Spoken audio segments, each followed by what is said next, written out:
Okay, I think we are live. Hello, world. I'm Chris, aka Mr. Flickster. For tonight's episode, it's all about Star Wars. I'm going to compare the brand that used to be when it was run by Fox and George Lucas compared to the brand now, run by Disney and Kathleen Kennedy. So, let's get started, shall we? Live from Niagara Falls, it's Mr. Flickster Show on Saturday night.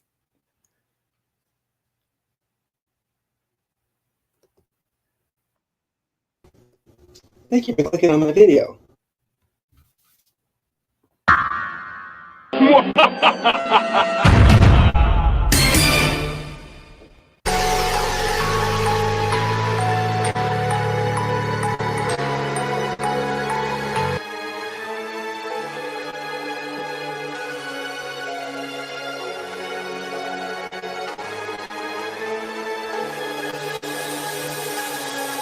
Hello, world.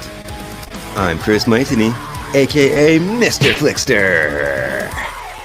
Mr. Flickster.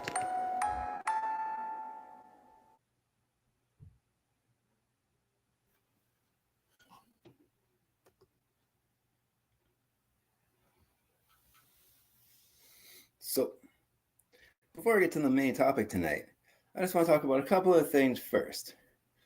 The first thing is we had a birthday come up. Let me see if I can pull this up. Yeah, here we go. It was Ewan McGregor's birthday on March 31st. He was born in 1971 in Perth, Scotland. He's 54. So let's just take a second. Hold on. And let's look at his body of work for a moment. Because that's the most recent Star Wars birthday. I wanted to try and keep it Star Wars themed after all. So now that I figure out the screen share, here we go. And oh, okay, let's go here. Let's pull up his IMDb.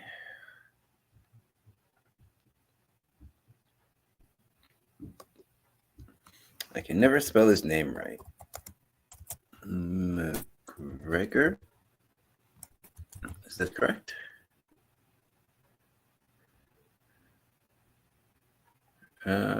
Close. Close enough. Here we go.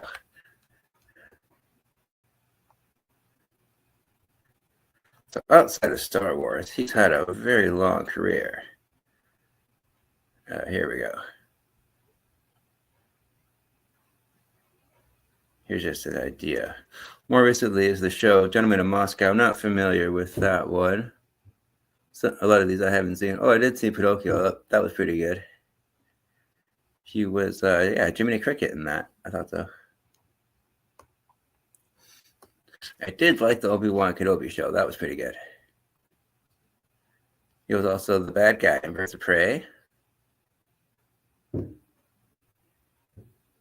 Dr. Sleep was pretty good too. Hold on, let's see all.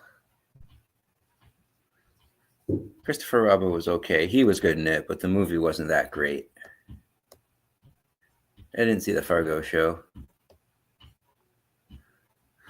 Oh yeah, I forgot he was in Beauty and the Beast as Lumiere. I didn't see Trainspotting 2, but the first one's really good. So yeah, this gives you a sense. He was in Force Awakens? I didn't even know that. Oh, that's why it says uncredited. Aha. We got Last Days of the Desert. We got Mordecai. Son of a Gun. A Million Ways to Die in the West. I forgot he was in that. Jack the Giant Slayer. That's a good one. Some of these I'm not familiar with, like Haywire, Salmon Fishing in the Yemen. I don't know what that is. As you can see, he's got a very long career that goes way back. Over 20 years, 25 years. Wow. Actually, if we go 95, that's 30 years. There we go.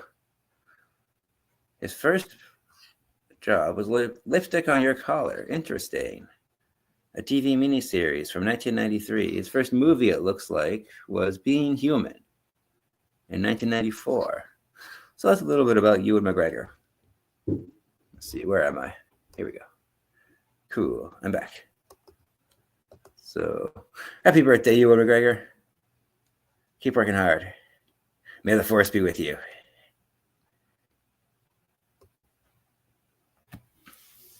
Now, before we get into the main topic, I have one more subject I want to talk about. I want to do a little follow-up to last week's episode, because last week I reviewed the movie Captain America: Brave New World in honor of the Thunderbolts being released. Because as much as I wanted to see that movie, I wasn't able to see it. So I did the next best thing and did the MCU movie that came before that, because I hadn't seen it anyways and I kept meaning to. And then, so I reviewed that one instead. So let's do a little segment I like to call the Weekend Box Office Update. And I think I made a mistake last week. I think I read the wrong box office, but oh well, mistakes happen. I'm only human. I made sure to get the right one this week. So this is from May 2nd to May 4th, 2025. So last week. And the Thunderbolts made $74.3 million its first weekend. That's not bad, especially considering the run Disney's had lately, but we'll get into that in a little bit. So it's in 4,330 theaters. That's a good amount, too. It's in the most, actually. Wow, look at that. Cool. And then second place was Sinners. So far, it's made $33.1 million. It's in 3,343 theaters, and it's made $179.8 million so far. So far, I think that's doing pretty good. It's got a pretty healthy box office. Then we got Minecraft in third. That movie's holding strong. It made another $13.7 million. Still in over 3,000 theaters. That's pretty good. It's in more theaters than Sinners, actually. And so far, it's got almost $400 million. Wow. So I still think, since it's going so strong and it has so many theaters, I still think this is going to hit over $1 billion. It's halfway there almost now. And it's been in theaters for about 5 weeks. Still going strong. So things are looking good for Minecraft. And number 4 is The Accountant 2. I never saw the first one, so I don't think I'll watch this one. I'm not that interested. This one got $9 million, though, so it's doing pretty good. I hear good things. It's got $41 million. Until Dawn's that video game adaptation that just came out at number 5. It's made $3.8 million. It's still in 3,000 theaters. It's made $14.3 million. That's not bad for a horror movie with a low budget. The Amateur, the spy movie with Rami Malek. It's in 6th place. That one's holding strong too. It was in 7th place last year, so that went up one. It looks like Until Dawn stayed in the same spot, but that's not bad. That's better than dropping, right? So The Amateur's got $1.9 million. It's still in about 2,000 theaters. Not bad. That's still considered wide release. Anything above 1,000 theaters is considered wide release. So we'll get down here later. Some of these aren't in wide release anymore. But anyways, The Amateur made $37 million. Then we got King of Kings. That's the animated movie. $1.7 million. It's made $57.7 million. Not bad. Not bad. And then we got Warfare in 8th place. That bumped up a spot too. That was in 9th last week. That made $1.2 million. That's still in 1,315 theaters. And it's got $24 million total. So even for a low budget movie, that's not bad. And then 9 and 10, I'm not familiar with these. So Sabrina, if you're watching, could you look up Hit, The Third Case, and The Surfer? What are those about? This one made about almost $1 million. It made $955,000. But for only being in 590 theaters, that's pretty impressive. So good job, Hit, The Third Case, whatever you are. And The Surfer. that made $698,114. And it's in 884 theaters. So even that, for that amount of theaters, that's very impressive. And it looks like, yeah. Where is it? Where are we? Oh, too far. Where are we? That's what I was looking for. Snow White. I've been following this one too. Last week it was 15. This one's out of the top 10 now. It only made $217,000 this week. And it's only made $86 million. It's only in 310 theaters too, so that's a huge drop. I don't think it's going to be in theaters that much longer. They might have to cut their losses there. Sorry, Disney. And then drop. A few weeks ago, I reviewed The Wolfman. And that one only made 214. Captain America Brave New Worlds is in the top 16. Wow. It's still in 105 theaters. Huh. Not in my area. And it did pretty well for its run. It's got 200 million. So that's not too bad. I wasn't even expecting to see that on this list. So good job, Captain America. So where am I? Here I am. I'm back. Oh no, did you lose me? Did I share my screen? Oh. Did you lose me there? Was I not sharing my screen? Did I screw that up? Oh no. Can someone in the chat let me know if I have to do the box office again? I think I made a mistake. Oops.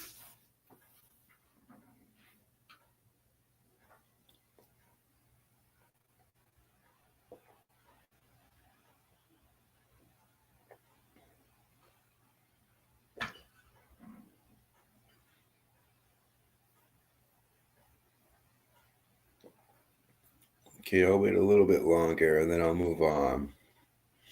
Hopefully that worked. I might have to redo that, the box office segment. So if someone's in the comments could let me know if they lost me or if that worked out. Because I don't think I clicked the right button there. I thought I did.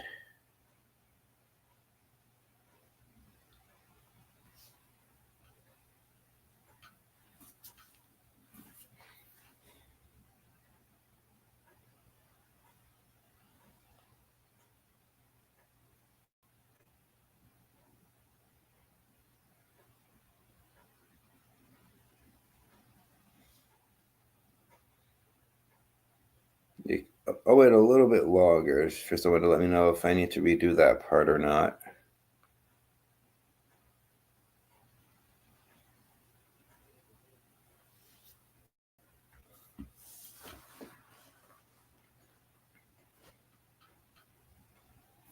Technical difficulties happen. That's the joy of doing live streams. Sorry about that. I'm just going to wait just another minute or so. Because I don't know if I have to redo that or not. Oh, okay. Sabrina's letting me know about the surfer, so I guess she saw that part. Cool.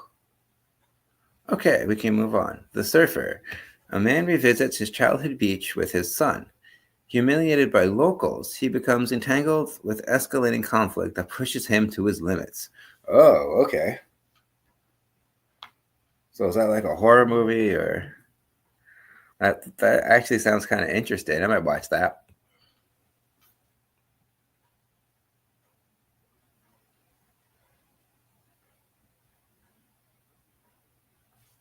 The other movie, hold on. Let me just make sure. Okay, sharing screen. Let's go back to the domestic box office. The other movie was called Hit, the Third Case. So thank you for getting back to me, Sabrina. I'm glad that worked out. For a second, I thought I screwed up. Okay, because I came back and this wasn't on the screen like it usually is. So let's just remove that. Okay, cool. She said, "Oh, Beth says the Surfer does look good. Okay, psychological thriller. Okay, cool. Yeah, I'd watch that. That sounds pretty good." The other one was called Hit the Third Case. I'm not sure what that one is, but those two rounded out the top 10 in the box office. Okay, so let's get to the main event, shall we?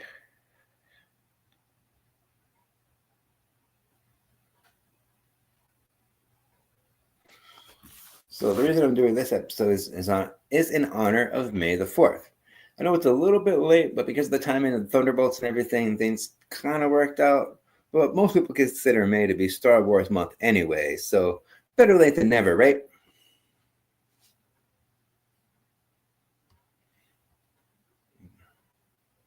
Sabrina says, "You're welcome. I'm just doing Hit now." Yeah, no problem. Thank you very much. That's my beautiful assistant, Sabrina. She also did these lovely notes for me. Thank you very much. I appreciate all the help. She makes life easier, that's for sure. So now, let's get to the main event, shall we? I got my hat on. I don't know if you can see that. Nice and low. Same hat I wore by commercial. It's got the poster for the original Star Wars. Then I got my Yoda Man shirt. Because Yoda Man. All right. So, there's just something special about a classic good versus evil story, isn't there? Even in ancient times, ancient mythology often depicts gods clashing against everything from titans to men, mankind, humanity, mere mortals. As ancient empires dominated vast regions of lands, other countries fought for their independence to split off from those massive empires, to reclaim their independence. These inspirational tales of overcoming have often helped people throughout daily struggles in their lives for centuries. Now, most wouldn't argue that there's a big difference between Star Wars then and Star Wars now. Before Disney, when it was run by Fox and George Lucas, to present day it's run by Disney and, for the most part, Kathleen Kennedy. Or we'll get to her.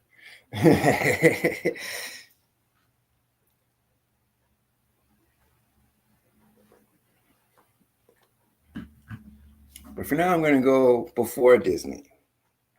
So these movies include A New Hope from 1977, and then there's Empire Strikes Back from 1980, and then there was Return of the Jedi from 1983. Of course, after that was The Phantom Menace from 1999. I always think that came out in the year 2000, but no, that was in the 90s. Attack of the Clones came out in 2002. Revenge of the Sith came out in 2005.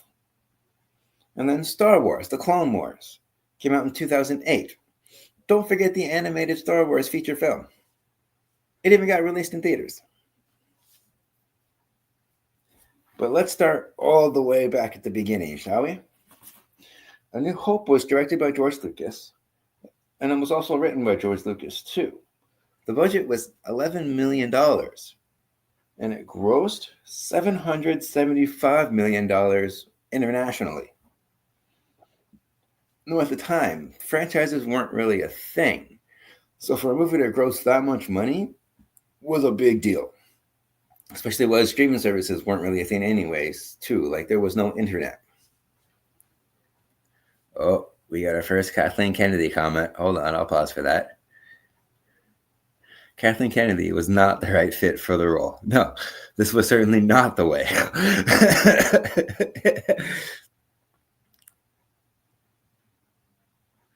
Oh, yeah, that's one thing, too. I'm not really going to talk about the shows too much. A little bit, not too much. This is more about the films.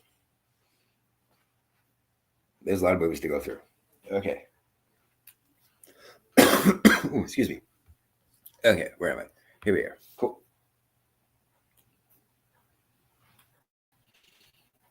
So the next one was Empire Strikes Back. This one was directed by Irving Kershner. I'm not sure if I pronounced that right, but it was written by Lee Brackett, Lawrence Kasdan, and George Lucas too. Because originally, when George Lucas wrote his first script, it was actually all three movies together. But he knew that there's no way that he could afford to make it all at once. So he just did the first section of the story first. And then he eventually moved on to this middle, and then he did the final part. He actually kind of set the template for how a trilogy should be structured. Because before that, like I said, franchises weren't really a thing. So people didn't really think about having more than one movie at a time.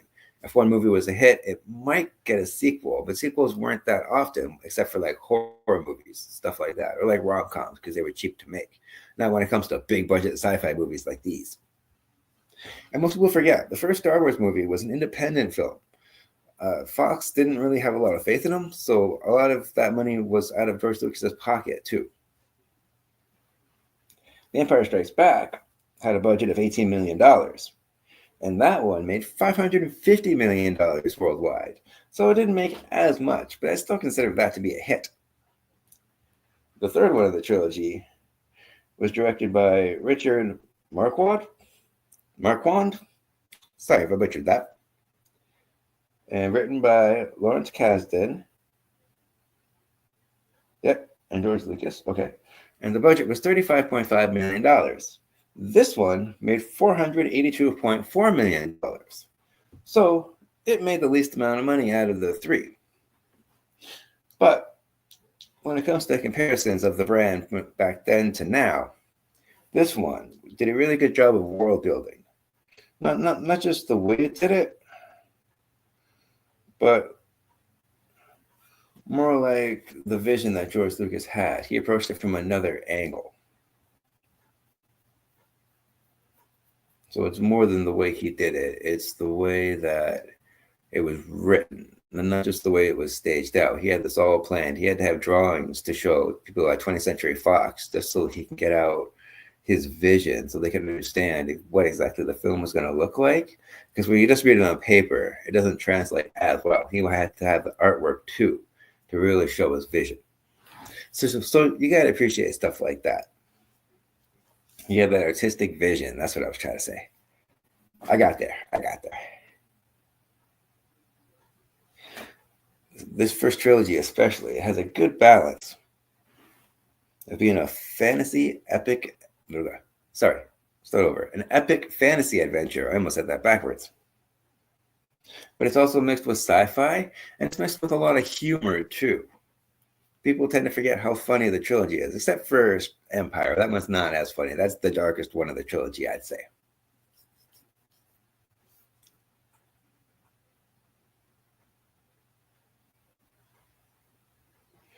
But the way that he handles the subject matter too, it still feels mature because it's more grounded. It's a grounded topic, but it's set in a larger than life setting. This makes it more relatable for people. At its core, too, and even George Lucas has said this in multiple interviews, it's a soap opera about family drama, with all the sci-fi stuff and all the political stuff around it. Because really, if you think about it, it's a story between Luke and Vader and Leia that drives the story. It's all about family. As far as the war is concerned, that was inspired by real-life events of the Vietnam War and the Cold War. George Lucas drew a lot of parallels between the Galactic Empire and the United States actions during the Vietnam War, particularly regarding how democracies tend to become dictatorships over time if they go down the wrong path and make the wrong choices. And a lot of the a lot of the space fights between the starships, they're based on World War II footage and World War I footage between the dogfights of the jet planes, the fighter pilots. Those are the words that I should have said. Yeah.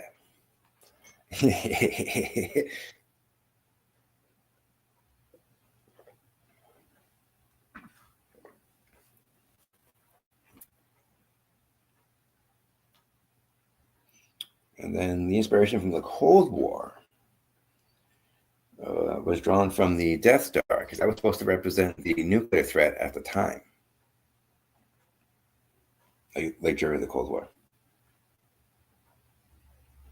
And a lot of the Grand Moff Tarkin defense strategy and the deliberation between the defense reflects the war principles according to the Pacific Council of International Policy. So there's a lot more thought put into this than most people might realize. Even the political institutions that Star Wars have, like the Senate, the Republic, and the Empire, and the pseudo-Latin names that some of the characters have, were all based off Roman times. They're inspired by Romans, the Roman Empire. But one thing that George Lucas did in the writing that was especially clever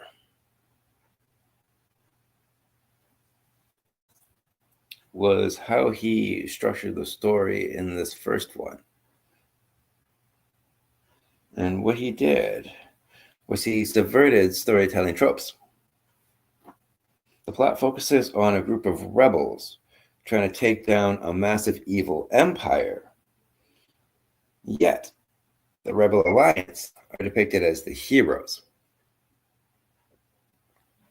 Just think about that for a minute.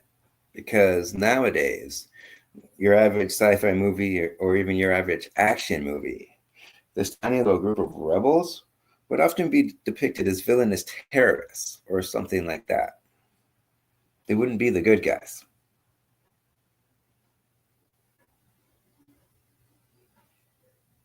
So from the beginning, politics and social commentary have always been a part of not just science fiction, but it's been a part of Star Wars too. But the way that Star Wars did it was a little bit different. It also touches on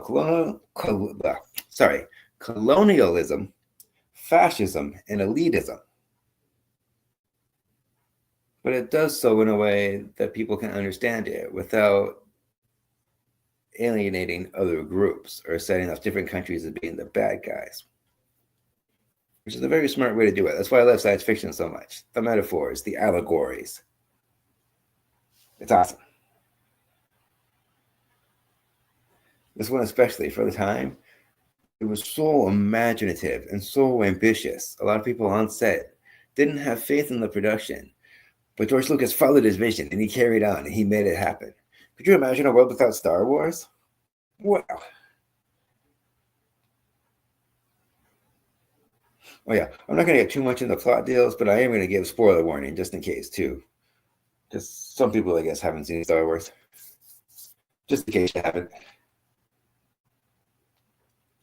But another thing, George Lucas wanted to focus was mythology and human behavior, because a lot of mythology is based off human behavior. Back then in ancient times, they used mythology to explain how people behaved, how the weather behaved, how a lot of different things got explained through mythology. He's also stated that Luke Skywalker's story is based off Arthurian legends, like the legend of King Arthur. And big inspiration came from Japanese culture, more specifically Kurosawa Akira's Seven Samurai. She was also a fan of Flash Gordon and Buck Rogers, so George Lucas was inspired by those too. And fun fact, the word Yoda, spelled Yoddha, is actually a Sanskrit word. It means warrior. Who knew?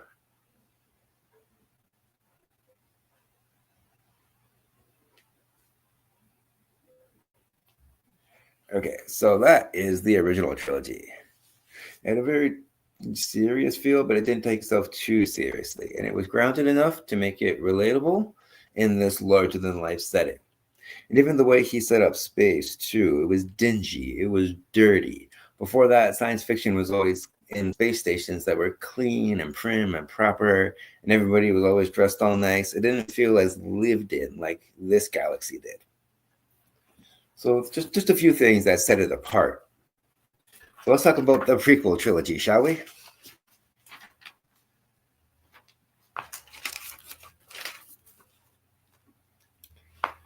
The Phantom Menace was written and directed by George Lucas. The budget was $115 million, and the worldwide gross was $1.04 billion. I didn't realize it made so much money at the time. But yeah, I was just the right age when this came out. I was about 14 years old. I remember going to opening weekend for this, and I had a great experience. One of the best cinematic experiences. Oh, we got an update on the box office. Thank you, Sabrina. Here we go. So let's just pause Star Wars for a second. Here we go. Hit, the third case, is a 2025 Indian Telugu language action thriller film written and directed by Sailesh Kalanu, produced by Prashanti Timareni under Wall Poster Cinema and Unanimous Productions. Okay. The film stars Nani and Surindi Shetty. Sorry if I butchered that, in the lead roles. Ah, that's from Wikipedia. Okay. So it's an action thriller. Okay. That sounds interesting. Thank you for the update.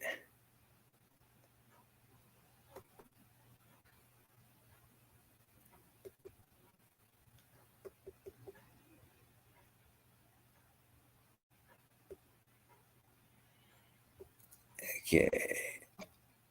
I didn't mean to have. Oh. Okay, yeah. I meant to have the different posters up as I was doing that. Oh, she said, "You're welcome." Thank you, beautiful. I love you. So yeah, sorry. Hold on. Let's just go back for a second because I wanted to show off the posters. Let's go. Hold on. Sharing, right? Okay, sharing. Let's go here. Letterboxd. Let's go. New Hope. So a quick little rewind and then we'll move forward. Oh, there it is.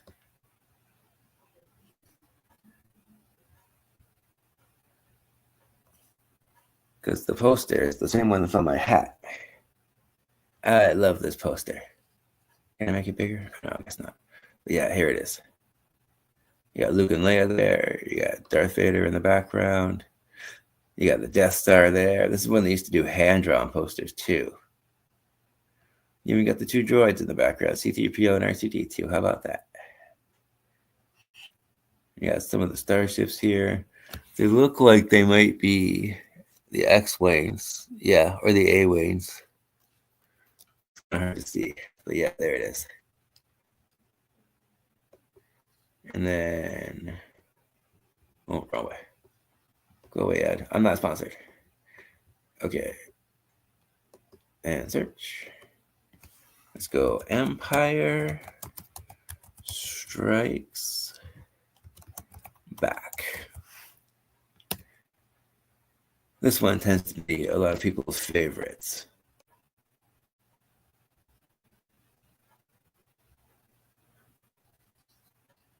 Empire Strikes Back.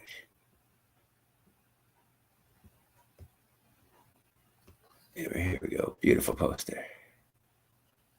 There it is. This one focuses more on Han and Leia. Then you got Luke on a tauntaun. Oh, you got the droids in the background again. Again, you got Vader here, some starships.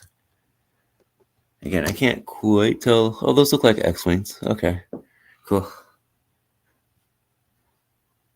And the snow here obviously represents Hoth. Beautiful poster. And now, real quick, let's go Return of the Jedi. This is my personal favorite.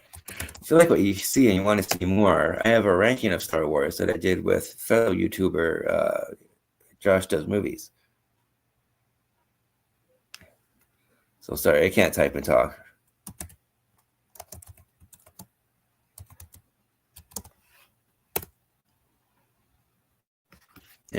Return of the Jedi. Then I also have a review of A New Hope on my channel too. So I'll put links below for that. Here's Return of the Jedi.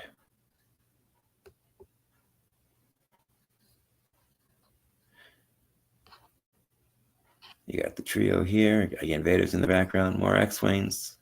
You got the Death Star. Lando Calrissian. That looks like Wicket, the Ewok, or Wiccan. Yeah, I think it's Wicket, sorry. Leia. And then I can't really tell. More characters. Oh, the Jabba the Hutt and his crew. They're cool. Beautiful poster. Okay, now that we're all caught up, let's go to Phantom Menace, because I was just getting into that one. Phantom Menace.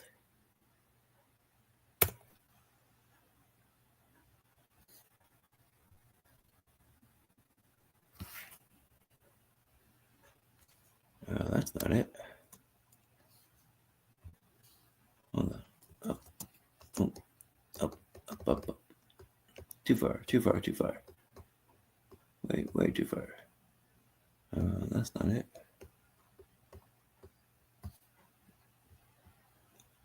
There we go. Phantom Menace, Episode 1.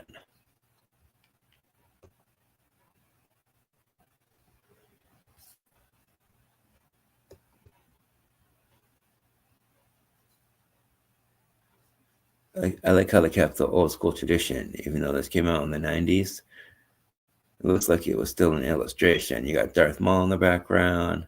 You got Qui-Gon Jinn, Princess Amidala. Sorry, Queen Amidala. You got Anakin in the foreground. Again, you got the droids. That's a recurring theme that I like. That's the ship. I forget what that one's called. Then you got Jar Jar back here.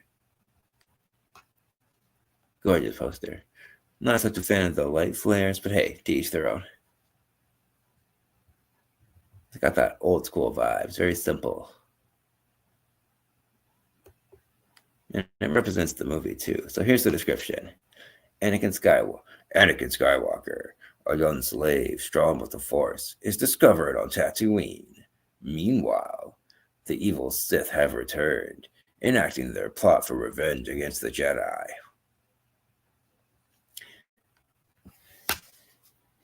So, let's go back to the poster. Yeah, cool. So this one. Yeah, okay. I already said the box office. I said the budget. Okay. So that's Phantom Menace. Cool. Let's move on to the next one. Attack of the Clones. Now, where Empire is often referred to as one of the best in the franchise, a lot of people say that Attack of the Clones is one of the worst in the franchise. But I don't know. I think there's worse ones out there. And even at the time when it came out, I didn't think it was so bad. Like, yeah, the love story is the weakest part of it, and it's the most important part. But still. It's got a nice poster, too. You got Anakin. You got Padme. You got Yoda on this one. You got Obi-Wan. That looks like it's Jango Fett, which makes sense. He was used for the clones after all. You got the droids again back here. Oh, it's good to see them on the poster. More starships. So you can see common motifs between all the posters. That's another reason why I did this. I wanted to see how the style has been carried on over tradition. Like over the years, tradition's been carried on. Sorry, that came out backwards. Over the years, they've been carrying on tradition with the design of the posters. Well, this one even has Mace Windu. I just noticed that. That's cool. So this one was also written and directed by George Lucas, but it was also written by Jonathan Hales. The budget for this one was $115 million, and this one made $653.7 million at the box office.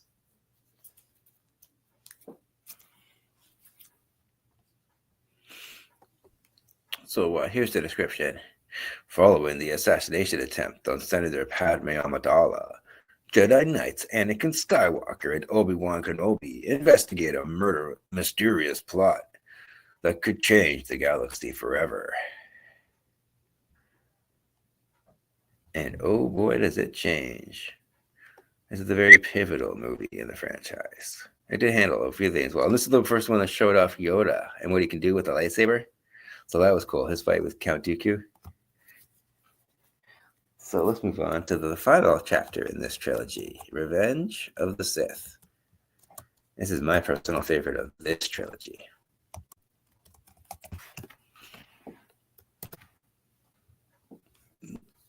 Oh, didn't type that in properly. Let's try that again. Try this again. There we go. Revenge of the Sith.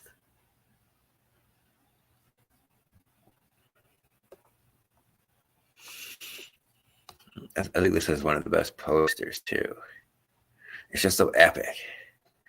You got this epic lightsaber fight right here.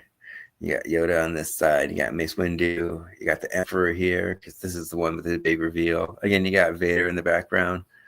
A lot of common motifs, little things they do. Oh, they got the TIE fighters in this one. Nice. And it looks like this is on Mustafar, the lava planet. So that's cool. Gorgeous poster.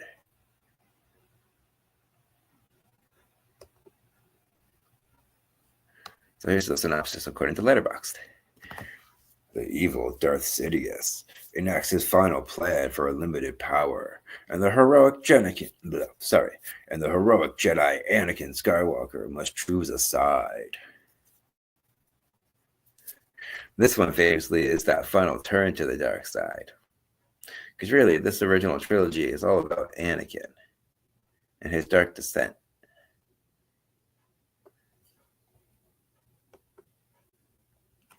So a few things about this trilogy. Let's just keep that poster up because it's gorgeous.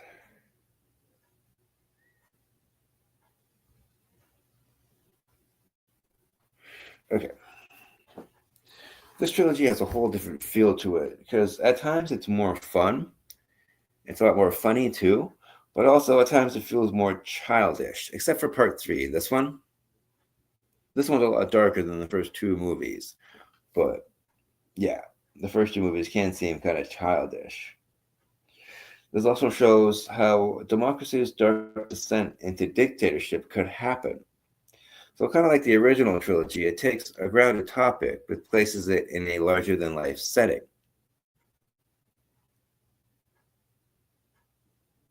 The main purpose of this trilogy also shows the Emperor's rise of power, how he got to that seat as the Emperor. And also, especially with this one, it's the origin of Luke and Leia. So, political themes drive the film, such as the same as the original trilogy did, but each entry adds context to how the Emperor has been pulling the strings the whole time, especially when it comes to how he got that seat, how he manipulated like Amidala, he manipulated Anakin, he was manipulating the Jedi Council. It really shows how he was the puppet master behind it all. This movie does a good job of explaining this.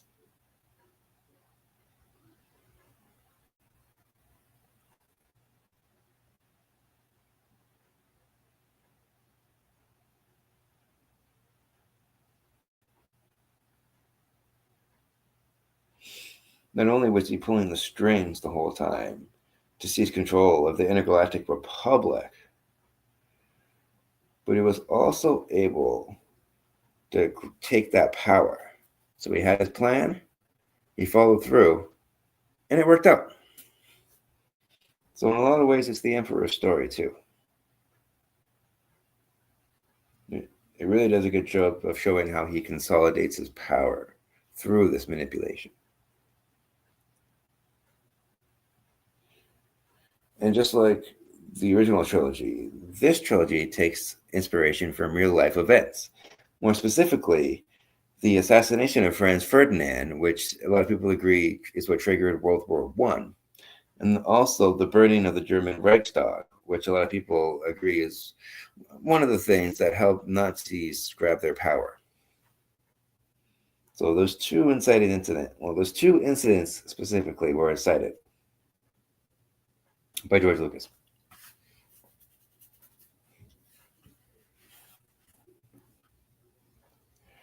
But the thing about this one is this is way more special effects heavy because at the time the technology was available to do more green screens and more blue screens, and you can feel it. This one has more of a fake feeling to it. It doesn't feel as lived in. It doesn't feel as dirty. A lot of things are way too clean in this movie. So there's a big contrast between how that movie looks and this movie looks. And that's not just because of one movie was made at a different time. That's more because the technology available. Because George Lucas has notoriously gone back and fixed the other movies so many times. Like it's hard to get a copy of the original nowadays, even on the ones that I've been watching throughout the week were the Disney Plus versions. So those were the ones that were redone. Haha, I can talk.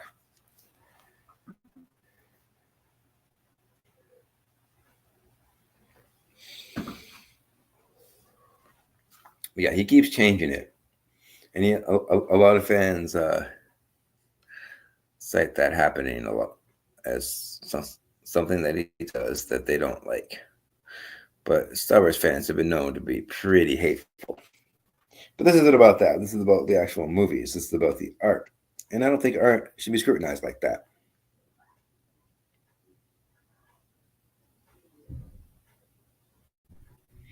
But yeah, a lot of the CGI that's used in this movie does look outdated nowadays.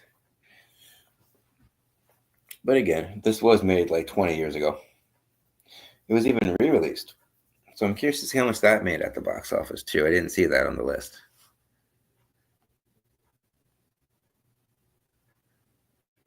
So that is the prequel trilogy. No, I'm not sponsored. Go away. Okay. Now let's talk a little bit about Attack of the Clones.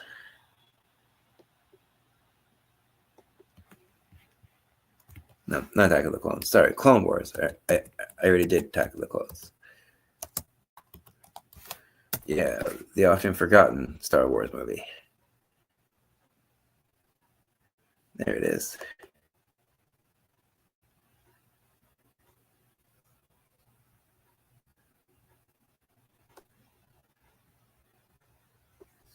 Let's take a look at this poster.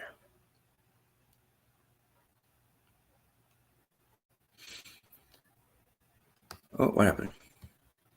Sorry, I must have clicked something. Here we go. Clone Wars. As you can see, it carries on a few of the same traditions. You got the starships in the background. You got Anakin and you got Obi-Wan here. You got Yoda. You got Ahsoka. You got what looks like the clones back here. I like the colors too. Great poster. Oh yeah, they got this little thing here, like a honeycomb pattern on the tile. That's cool. Sweet. So here's the synopsis.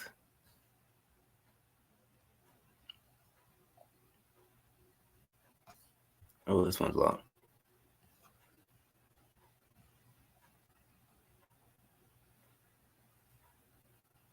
Okay.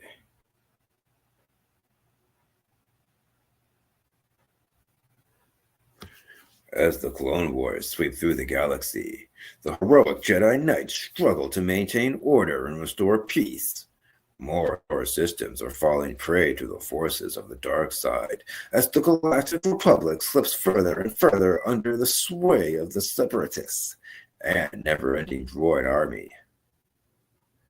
Anakin Skywalker and his Padawan learner, Ahsoka Tano, find themselves on a mission with far-reaching consequences.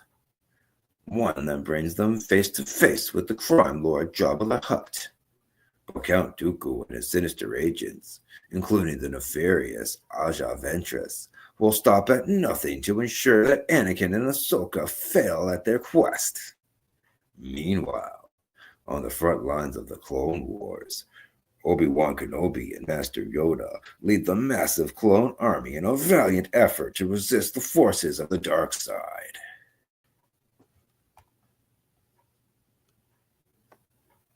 I'm actually surprised I got through that in one take.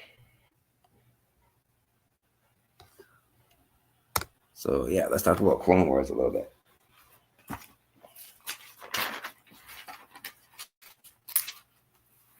So this one was directed by Dave Filoni and was written by Henry Gilroy and Stephen McLeany and Scott Murphy.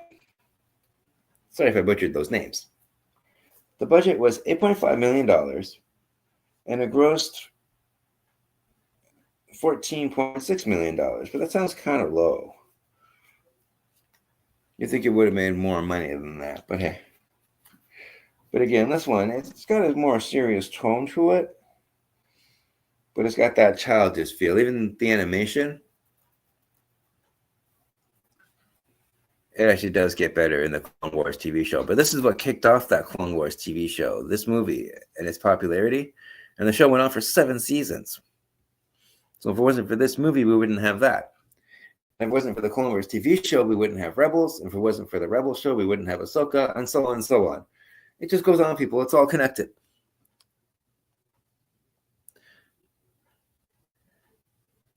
So that is a little bit about the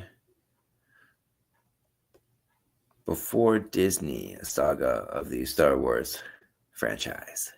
So before I get into the second portion, let's go back to StreamYard. Here we go. And let's take a look at some of the comments. Sabrina says, you're welcome. And she says, I love you too. And my sister says, great research, Chris. Thanks.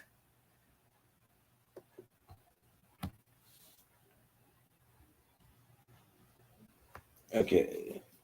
I just did a quick drink, and we'll talk about a little bit of Disney Star Wars. Actually, I'll do a quick little recap, and then I'll move on. 1 second.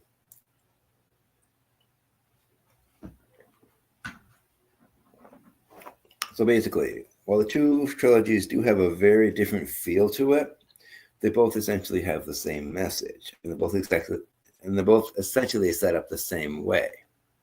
You got this massive story, but each movie is literally each act of that story. So New Hope is Act 1, Empire is Act 2, and then Jedi is Act 3. It's the same way with the original franchise too. And he took real world events, but he put them in this larger-than-life sci-fi story, which is a very common thing to do with sci-fi before that. But the way that he approached it was very different because the galaxy feels so much more lived in. Granted, the prequel trilogy does have that CGI fakeness feel to it too, but I think too at the time, George Lucas was very digital happy and he was very excited by the technology, so he wanted to use it as much as possible. I did like how Yoda looked, though. I give him that. So a lot of that's just the excitement of the new technology of the age. You know what I mean? Because you can tell there is a difference too between the first two and then Revenge of the Sith. He tends to bring it back more. There's more practical sets and stuff used in Revenge of the Sith. So it's got more of that old school vibe to it. That's why I like the new Alien movie so much, because it's got that old school vibe to it. They used actual practical sets, and they used like the inside of the spaceship. It looks like they built the inside of it, and I like how it looks. It looks a lot like the original movies. More movies nowadays should do that. Don't rely so much on CGI. Build sets. Practical is always better. So you got topical themes about political subjects. And then you have this family story, too, at its core about an estranged father and son and an estranged twin brother and sister. So that's what really is the heart of it all, what brings them together and how these people stay together the whole time. Because really, George Lucas has pointed this out in a lot of interviews, too, because a lot of people tend to have missed this. The hero of the original trilogy especially is actually Darth Vader. because it's how he was in the dark side, and he's the one that takes down the Emperor after he saves Luke. So in the end, he did fulfill the prophecy. He did restore balance to the Force, and he brought down the Empire.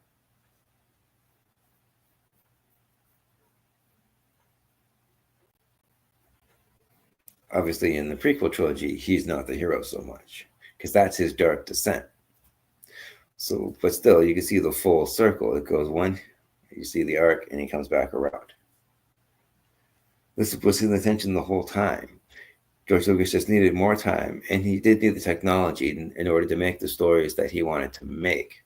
That's why some of the planets look so good. I will give him that. The planets look awesome in those movies. So yeah, that's a quick little recap about the Fox and George Lucas Star Wars. So where's my fact? Okay. Now let's get to Disney Star Wars.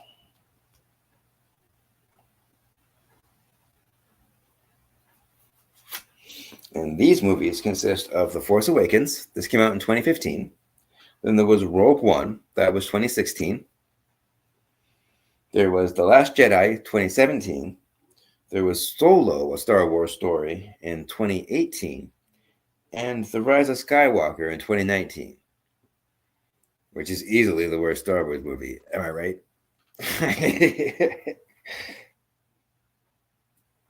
So, let's go back to Letterboxd.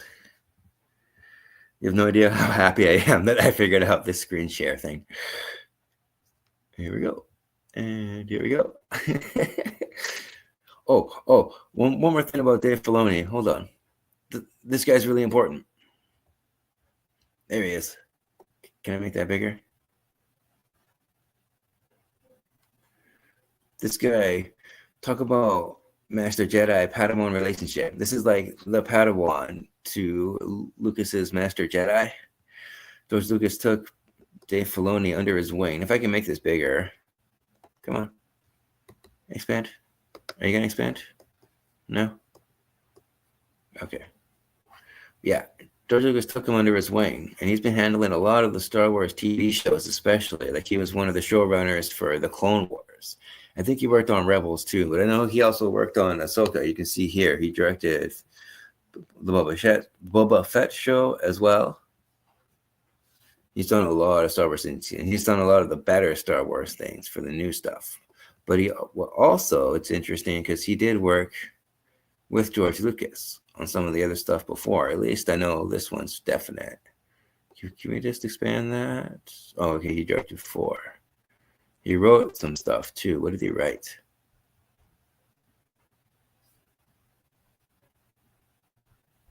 Let's see what Dave Filoni wrote. Yeah, he wrote a lot of The Mandalorian, and he wrote a lot of the Clone Wars. Okay. Yeah, Dave Filoni is very important to the Star Wars saga. And he could arguably, you could say the case that he is what has been keeping a lot of the shows afloat. Because a lot of the characters he used before, he's brought into live action shows now. And it's really cool. And then they can see some of these characters in live action. So let's start with The Force Awakens. And this one gets hated, but I kind of like The Force Awakens. It's grown on me over the years. Even though it's basically a remake of A New Hope. Oh, I put The Four Awakens. Oops. Let's just correct that. There we go.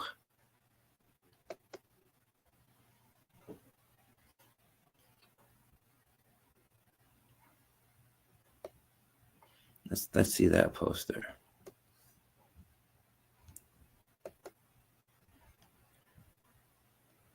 Here it is. And this poster's not bad. It's kind of jumbled here in the middle, kind of muddled. You got some stormtroopers, you got more starships. You see a lot of the same like motifs that they use. You got Rey here, you got Finn, you got Han and Leia, Kylo Ren here. Looks like that's the Starkiller base. BB-8's a fun droid. I like him. He's a nice addition to the franchise. So yeah, they kept the classic themes going on. They wanted to keep that feel.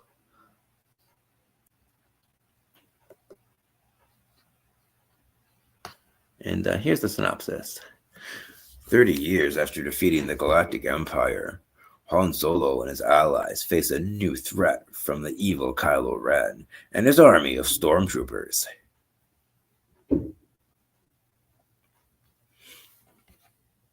So let's go back to the poster. This one was written and directed by J.J. Abrams. It was also written by Lawrence Kasdan and Michael Arndt. Sorry if I butchered that. The budget was $245 million. And this one grossed $2 billion at the box office. Wow.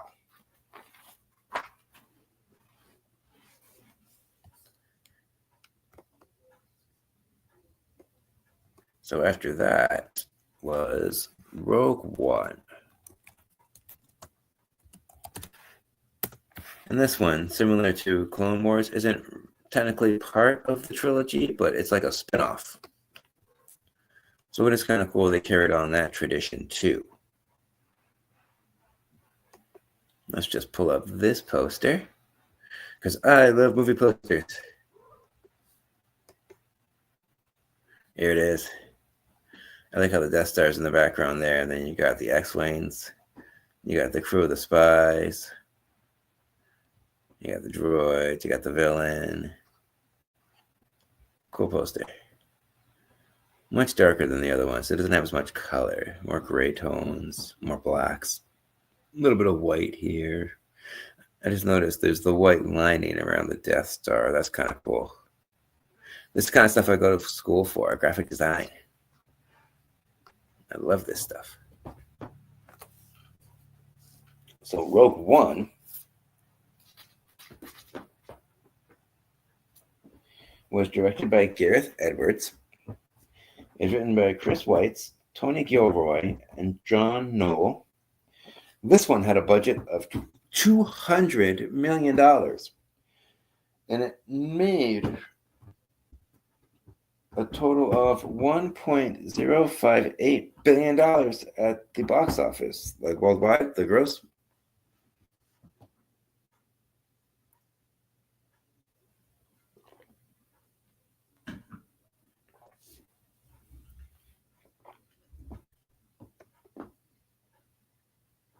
So here's the synopsis according to Letterboxd. A rogue band of resistance fighters unite for a mission to steal Death Star plans and bring a new hope to the galaxy.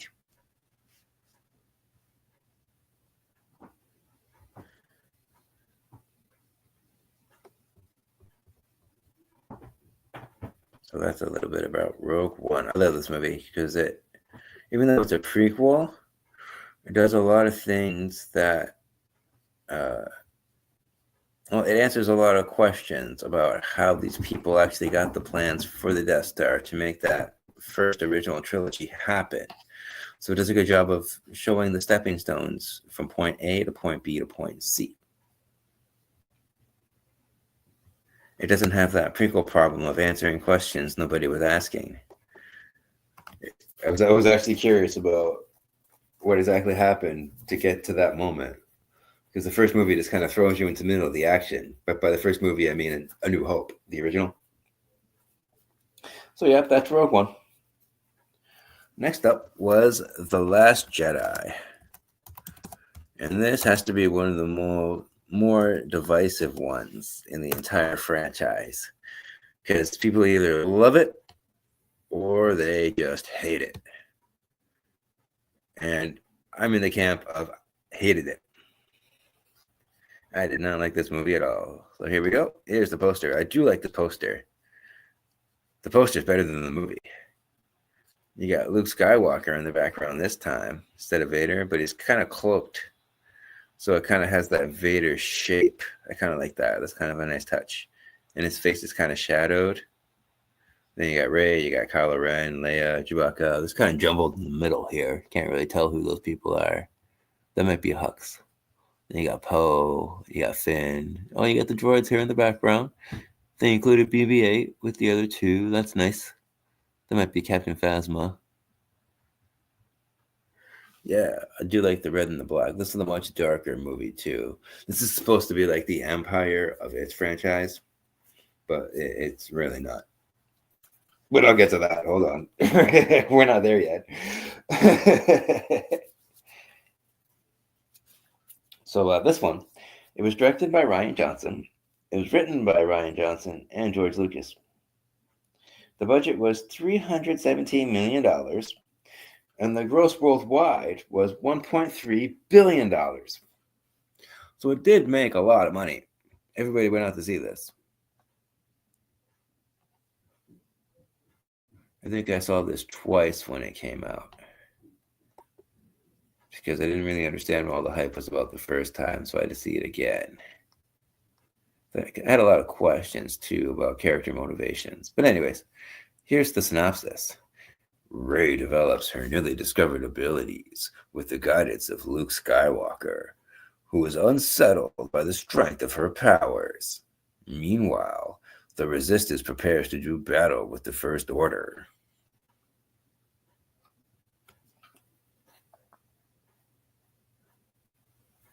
So yeah, that's a little bit about The Last Jedi. And now let's get to, oh boy, Solo. Again, this is often regarded as one of the weakest, but that's general popular consensus. People tend to agree with that for the most part. Here we go, 2018 Solo Star Wars story. Here's the poster.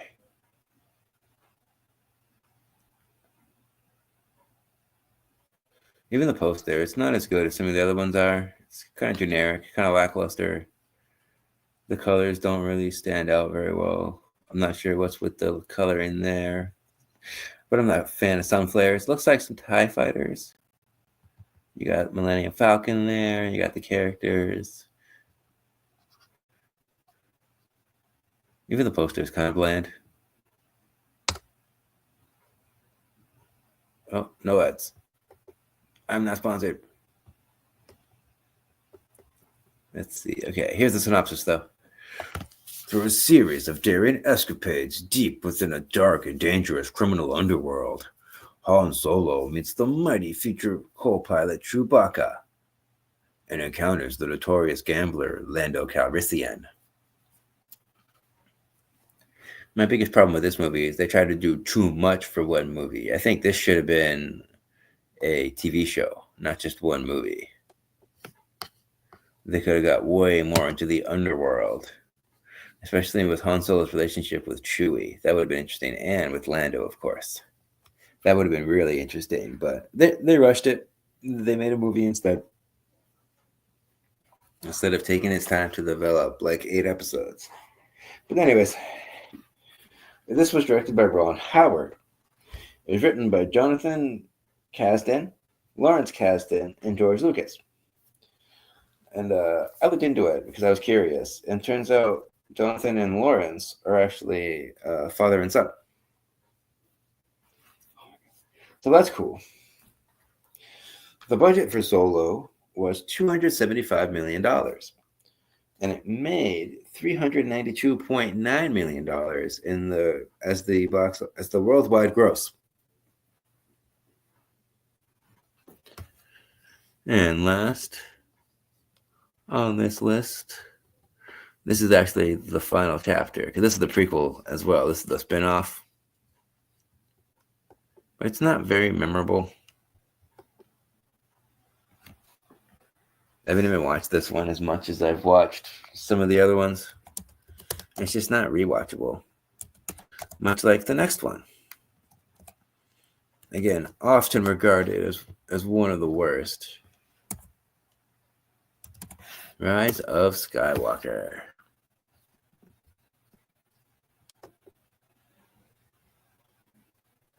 I do like this poster, though. This is another example of how the poster is better than the movie. You got color red in the background this time instead of Darth Vader. But similar idea. This one's better than the Han Solo one. This one's got more color to it. The classic red and blue to represent the light side of the Force and the dark side of the Force. Because the Sith are driven by anger. And the Jedi are not. Then you got Poe, you got Finn, you got Chewie, you got other characters. You got the droids down here. Always got the droids. All three. Then you got a lightsaber fight here. Yeah. There's some Star Destroyers there. So here's the synopsis.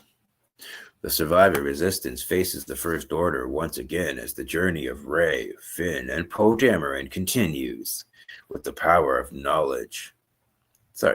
With the power and knowledge of generations behind them. The final battle begins. But oh boy, is this movie a mess. I can't overstate how much I hate this movie.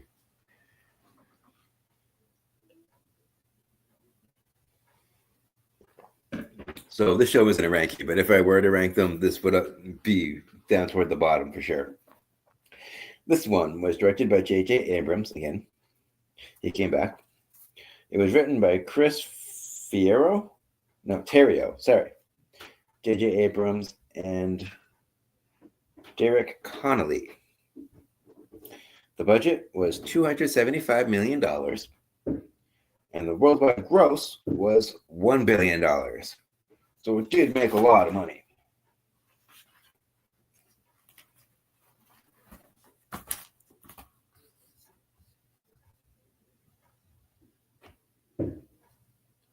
So let's go back to me.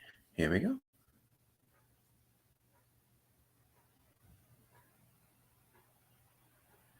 And here we go. So let's just take a quick look at the comments. And then I'll go into a little bit about the Disney franchise a little bit more, just like I did my analysis of the original trilogy and the prequel trilogy. So even though the prequel trilogy does feel childish, it does take the subject matter seriously for the most part, especially Chapter 3. Revenge of the Sith is so good. So let's see the comments here. Let me see. Scroll up. If it lets me. Here we go. Okay. My sister says, I'm sorry, but Jar Jar Binks was such a misstep. Cannot be forgiven. Yeah, I know. I'm just glad they toned him down in the second and third chapters. He's barely in those ones. Because George Lucas had this idea that he was going to be this big comic relief character and everybody was going to love him, but that backfired. My sister also says Rogue One should have been released to streaming. Oh, interesting. It does kind of feel like a straight-to-streaming movie, especially since there's no like big name actors in it. Like I know it's got Forrest Whitaker, but I think he'd be the biggest name, wouldn't he? Oh, it's got Mads Mikkelsen too, but he is more of a TV star. She also says, she adds to that comment, I credit the money Rogue One made due to a lack of good releases that month, but the plot had so many convenient ways it came together. That is true. It does rely on a lot of contrivances. And then Sabrina says, I'm actually surprised it hasn't been released to streaming. Yeah, most of the Disney stuff is on streaming, so I'm not sure what you're referring to. Maybe, could you clarify, please?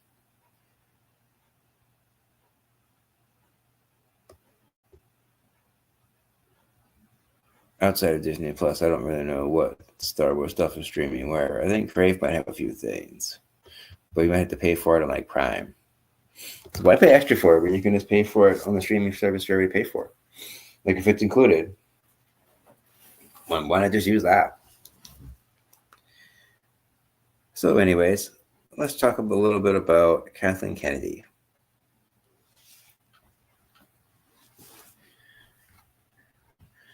And George Lucas actually handpicked her himself. So I'm trying to have I had a clip prepared. Let's see if I can do this.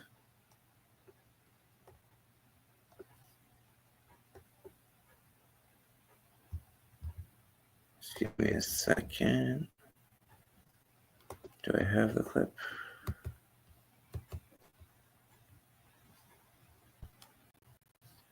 No.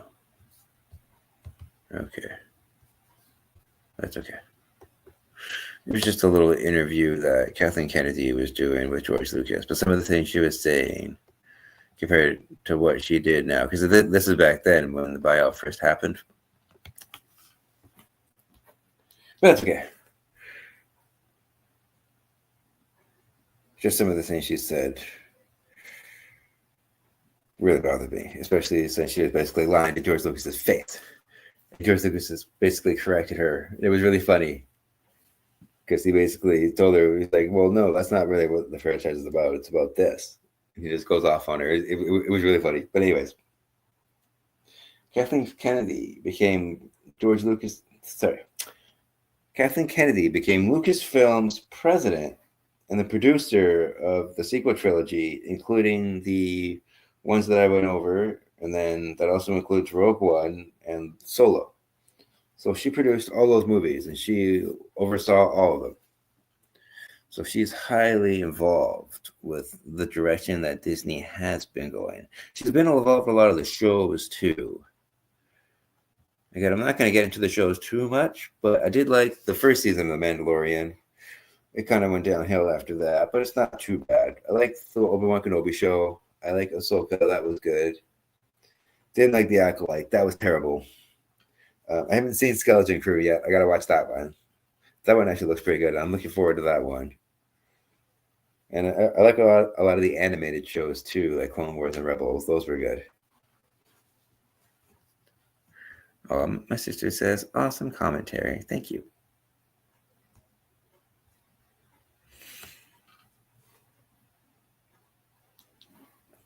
So, I just got to unlock my phone so I can go back to my notes.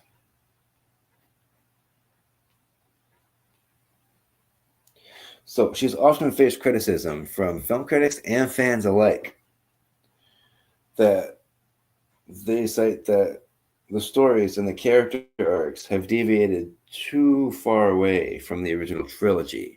So a lot of people disagree with the directions that the stories have gone. And that's my biggest problem with The Last Jedi. The way that Luke Skywalker's character is handled in that wasn't very well done, in my opinion. And even during filming, afterwards, I'll start over. There was interviews with Mark Hamill during filming that he had a lot of arguments with Rian Johnson, and he completely disagreed with the motivation of Luke Skywalker and a lot of the actions that he did in those movies. But he stayed true to the director's vision, and he was there just to play the part. So he did what he could with the role, and he does a pretty good job acting-wise. But yeah, he didn't like those rating decisions either. It's not just us. It's pretty bad when Mark Hamill is even against it, eh?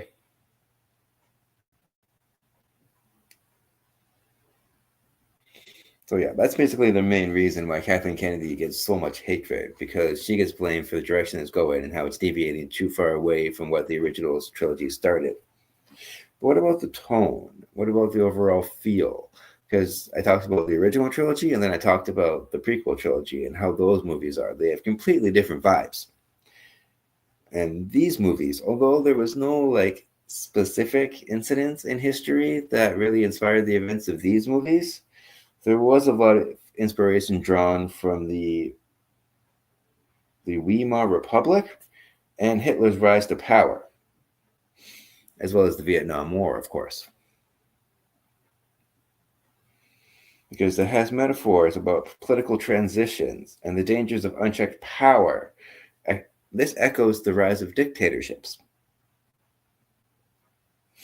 Additionally, the sequel trilogy explores the themes of legacy, generational conflict, and the struggle to overcome the past.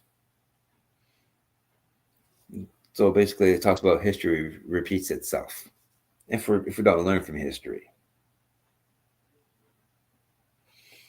because a lot of times present day problems tend to mirror problems of the past.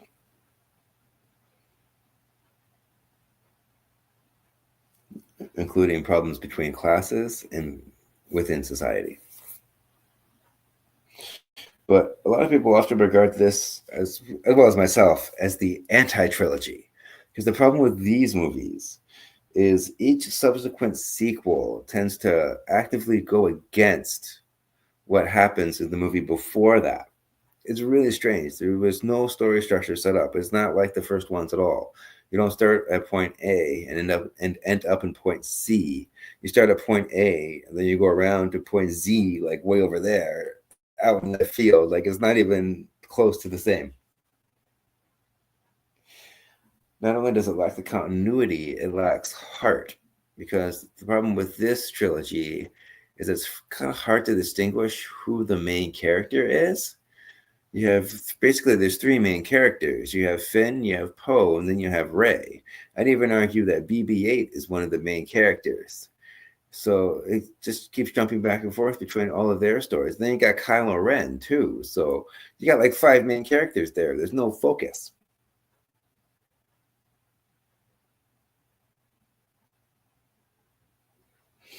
And often, unlike the first two trilogies, there's times where these movies tend to take themselves too seriously. And one of the things that makes Star Wars so good is that blend of the serious subject matter and the drama. And then you have the comedy too. You got that back and forth. I think you need comedy to help make characters more relatable too. When you laugh with characters, you find them easier to connect with. You know what I mean?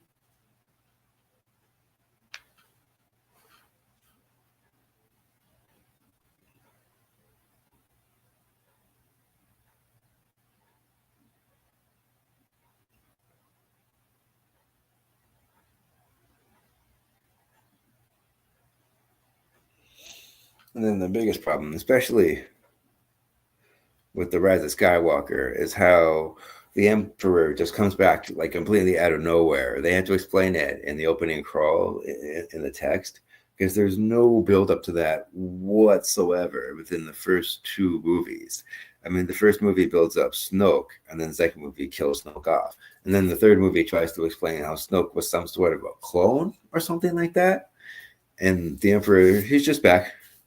No real reason or anything. No, like, explanation, really. They just say somehow he came back. It's like, what are you doing?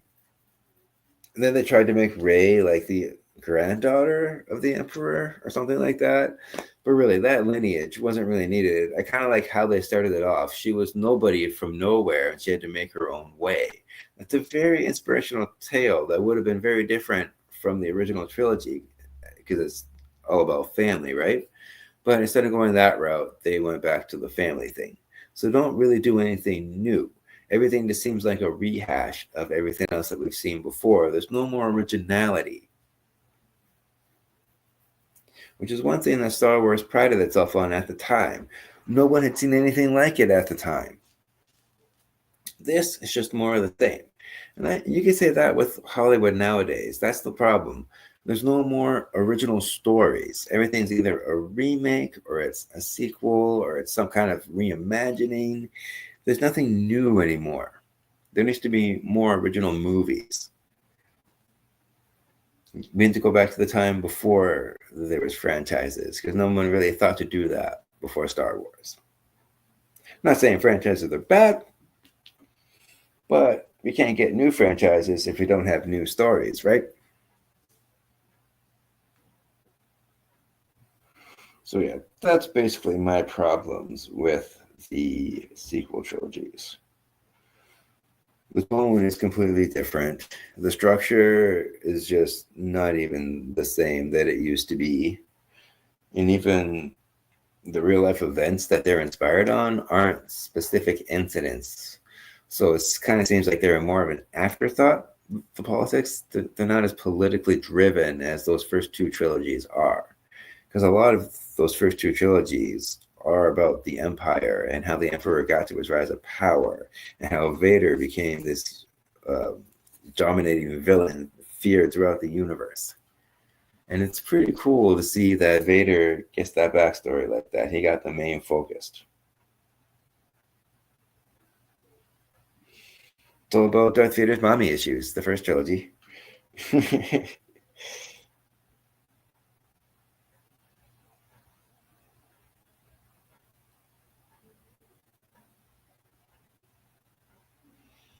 So, quick little recap about the sequel trilogy. Story structure is lacking. The characters aren't as likable. There's not that same connection that I had with the other characters. Even like Rey character, she's not that great. She's just not that interesting in my opinion, especially if you add in the whole Darth Sidious thing. She was in the first two, that mystery of who is she, and like because that can be something that can be based in real life too. You got the classic rag to riches tale, right? Oh, we got a comment here. Sabrina says, it seems there are no imagination or creativity in Hollywood. Exactly. There isn't. It's that. Yeah, like I was saying, characters are lacking. It doesn't have the heart. It's not as funny. It takes itself too seriously. Structures all over the place. Like each one just goes against the other one. And I've never seen a trilogy like that before. That's why I call it the anti-trilogy. So the quality is way down compared to those first two.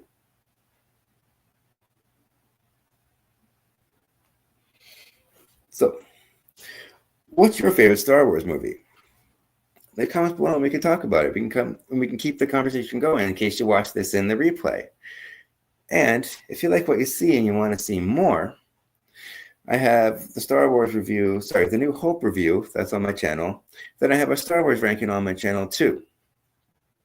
So I'll leave links below down after this, after I put it up on my channel for the replay. So a quick little recap. The first trilogy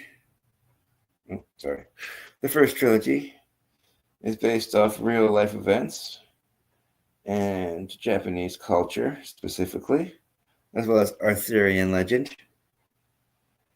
It's got iconic imagery because space was depicted as dirty for the first time and lived in. And it's got that classic good versus evil story and that classic hero's journey because you follow Luke Skywalker and you follow Anakin. It's all the way to the end. They're completely different by the time the trilogy is over. And then for the prequel trilogy, sure, it's got more of that childish feel to it, but it's still got those serious undertones and those political topics that really drive the story. I mean, without the politics, you wouldn't really have the whole Star Wars franchise because that was what really it's how the Emperor gets the power.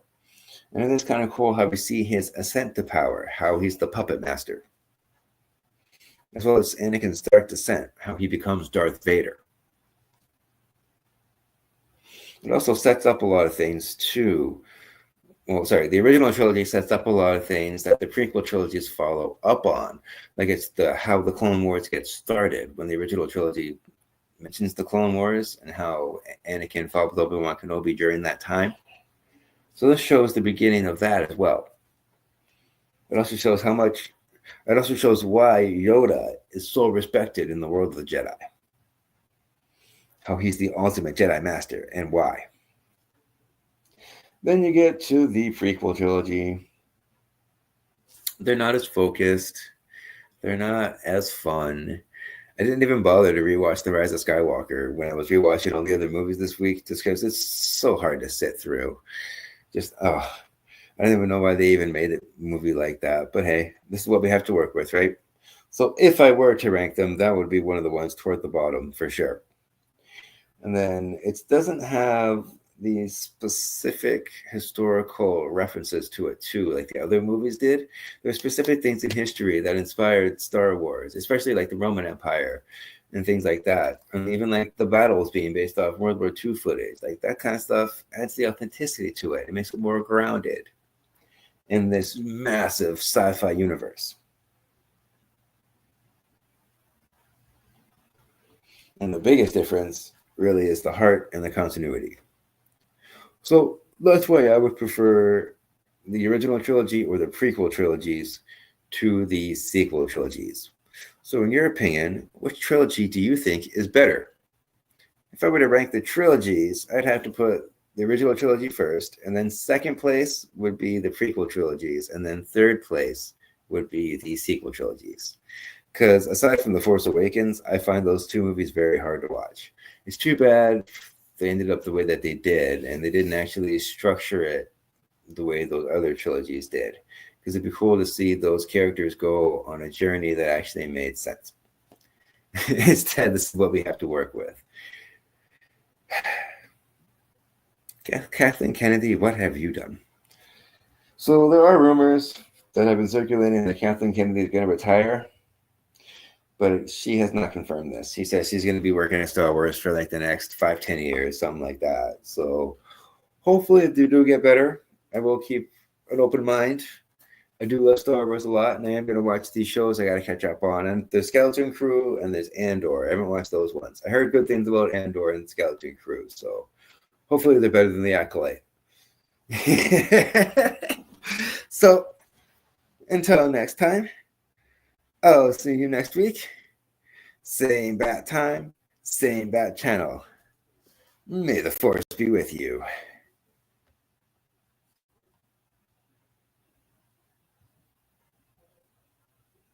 Which one is it? Hold on. Technical difficulties. Here we go, this one.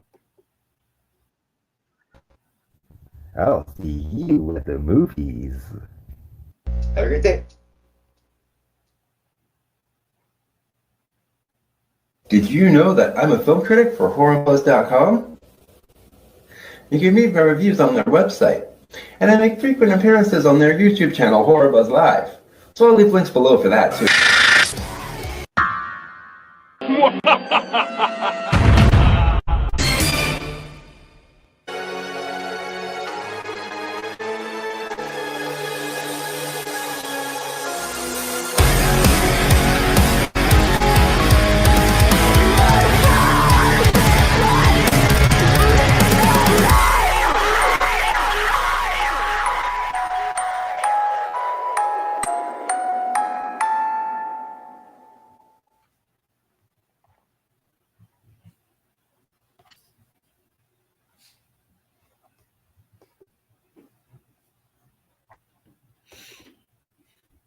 My girlfriend says, have a great week, everybody. I'll see you next weekend. Once again, I'm Mr. Flickster. May the Force be with you. Do you like my hat?